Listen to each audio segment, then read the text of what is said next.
Hello, in this video I want to show you how to install RAR and zip file packing and unpacking app on your Realme GT Neo 3. So in order to do this, we'll need to open Google Play Store on this device, and from here navigate to the search and enter RAR. Here click on the search button again and you'll be able to see this app.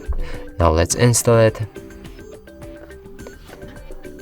When that process is done, we'll be able to open it and instantly grant all file access. So locate RAR and here allow access to manage all files. Go back, dismiss, and the app is ready.